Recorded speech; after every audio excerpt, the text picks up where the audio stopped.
Published 0403 Est, 16 November 2017. Updated 0912 Est, 16 November 2017. Missing British explorer Benedict Allen may have gotten lost in the Papua New Guinean jungle because he was forced to flee an outbreak of tribal infighting, a close friend said today. The 57-year-old was being found alive and well near an airstrip 20 miles northwest of Porgera, Enga Province, 4 days after he was reported missing. After hearing word that the father of the boy had been spotted, his wife Lenka, 35, told the Mail, "It is such a relief. I'm so happy. It's amazing. It is very exciting." Mr. Allen sparked panic earlier this week when he failed to return from the jungle following a solo expedition to meet the remote Yafo tribe. He never made his flight to Hong Kong on Sunday, where he was scheduled to give a speech. Found British explorer Benedict Allen has reportedly been located in Papua New Guinea after going missing on Sunday. The adventurer's friend, BBC security correspondent Frank Gardiner, who previously travelled to the southwestern Pacific island with him, wrote today, "This is exactly the sort of challenge he thrives on." But as well as having to contend with almost impossibly steep and forested terrain, it seems his plans have been disrupted by an outbreak of tribal infighting which often happens in remote areas. Although foreigners are rarely the target of this violence outside the towns, there is always a risk of being associated with one tribe that is at war with another. Meanwhile, Mr. Allen's brother-in-law said today he will be met by a severe ticking off from his wife and close relatives once he is back in Europe, but they are all thrilled and relieved that he is safe. Paul Pestel added that Mr. Allen's wife, Lenka, 35, has been able to wake their 3 children up with the good news that their father is fine and will soon be on his way home. Reports the BBC's Frank Gardner, pictured with Mr. Allen, said tribal chiefs in the area where he had gone missing has found the explorer near an airstrip located. The 57-year-old was found near an airstrip 20 miles northwest of Porgera, Enga Province, and a rescue operation is now in motion. The Yafo is thought to be one of the last people on Earth to have no contact with the outside world. Mr. Allen was the first outsider to ever make contact with the indigenous tribe, who live in the mountains high above sea level, during a trip to Papua New Guinea 30 years ago. Large areas of New Guinea are still unexplored due to extensive forestation and mountainous terrain, and there are several known tribes with very limited contact with the modern world. The Yafo is one of them. Very little is known about the tribe, but Mr. Allen's agent has indicated that they are headhunters and keep the heads of their enemies as trophies.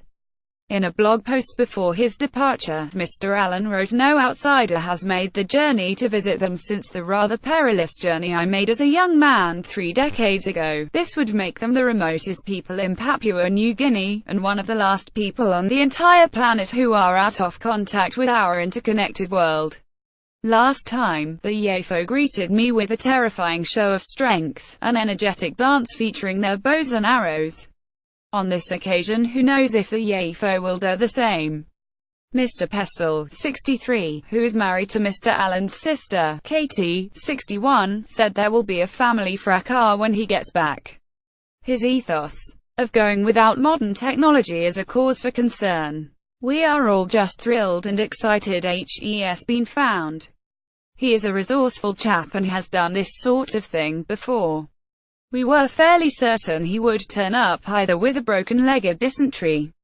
But you can be sure my wife will be giving him a severe ticking off," Mr. Allen's agent Joe Sarsby said at 5 p.m. local time. Keith Copley, the coordinating director for New Tribe Mission in Papua New Guinea, confirmed in writing that Benedict Allen was safe, well and healthy.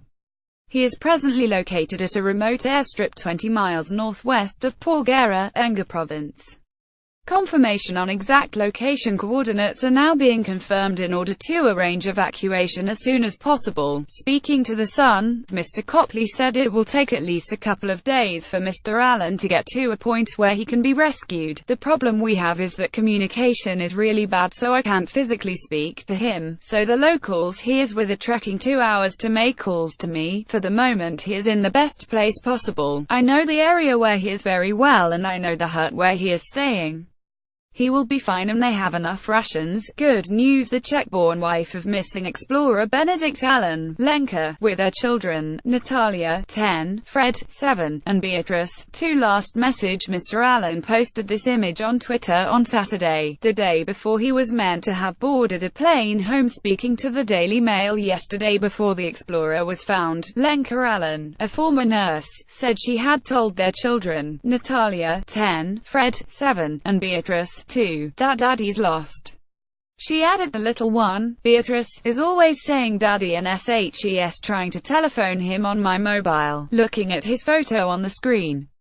They all sense the tension in the flat and they're worried deep down. The couple recently moved from their home in Richmond, southwest London, to spend a year living in Prague, where Mrs. Allen has been anxiously awaiting news of her husband from the other side of the world. Mrs. Allen explained that while her husband has got lost several times in previous expeditions, he has not done anything reckless since settling down and having children. He has been so careful since I married him. He hasn't done anything this scary and slightly reckless. It's the first time that he has gone on his own, she said. He hasn't really shared his plans with me either, or with anyone else, so we don't really know the route he was taking on the way back. It's really scary. That helps done this. Lenka, with the couple's 2 eldest children, 10-year-old Natalia and 7-year-old Freddie. Suppose I should have asked for more details, but he just made it like it's all safe before he went off. He doesn't take modern technology because he thinks it spoils the experience, and he can't rely on his knowledge of nature and his abilities because he could always just telephone for a helicopter, which is too easy. To an extent it makes sense, but it is a dangerous way of exploring. Relief. Mr. Allen, with his wife Lenkamra's Pestel, said Lenka is being very brave, but we are both very cross with him. It is typical of him to go off without GPS. If he had that, people would know where to find him. Unfortunately, that is not Benedict's style. He likes to do things the hard way. In a blog post on his website in September, Mr. Allen described the UFO as one of the last people on the entire planet who are out of contact with our interconnected world.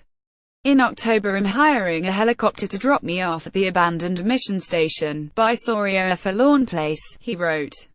Last time the UFO greeted me with a terrifying show of strength, an energetic dance featuring their bows and arrows. On this occasion, who knows if the UFO will do the same, or run off, or be wearing jeans and t-shirts traded eons ago from the old mission station. He said he did not have an obvious means of returning home and either had to paddle downriver for a week or so, or enlist the help of the UFO. Just like the good old days, I won't be taking a sap phone, GPS or companion, or anything else much, he wrote. Because this is how I do my journeys of exploration. I grow older but no wiser, it seems.